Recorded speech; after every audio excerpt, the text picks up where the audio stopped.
Thoughts are the result of complex interactions between different parts of our brain. They arise from cognitive processes that involve perception, memory, language, attention, and emotion. But how are thoughts created by the mind? The process of creating a thought begins with sensory input from the environment. Our senses detect various stimuli and send signals to the brain. The brain then processes this information and creates a mental representation of the sensory input.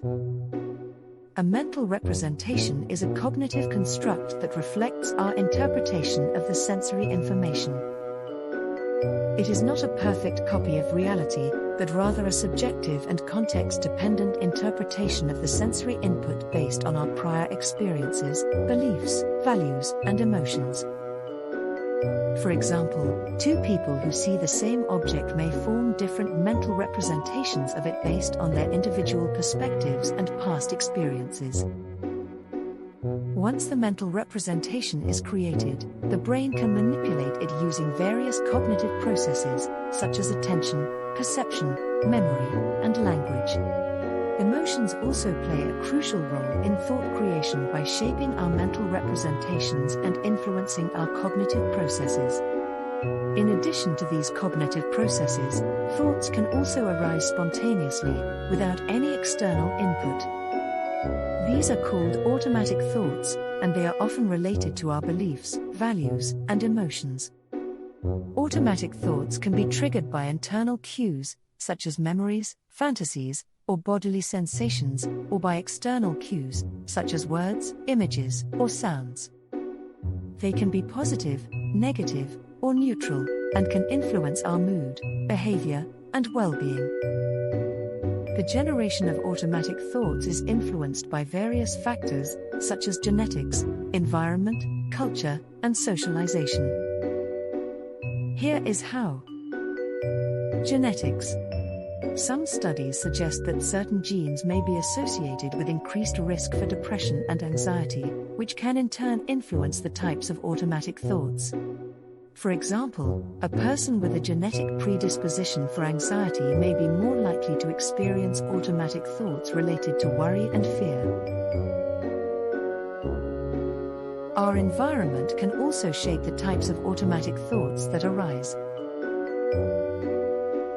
For example, someone who grows up in a stressful or traumatic environment may be more likely to have automatic thoughts related to danger and threat.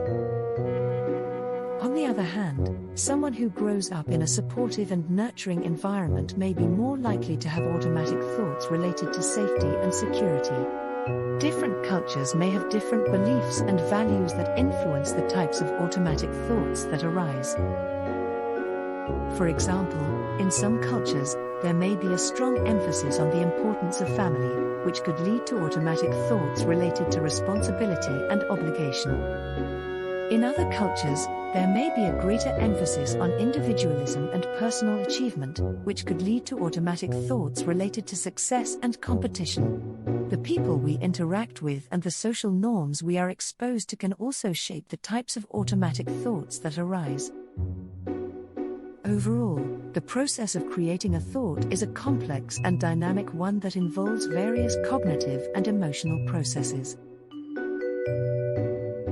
By understanding how mental representations are formed and how automatic thoughts are generated, we can gain insight into our mental lives and improve our well-being. By recognizing the subjective and context-dependent nature of mental representations, we can also cultivate empathy and respect for other people's perspectives, even when they differ from our own.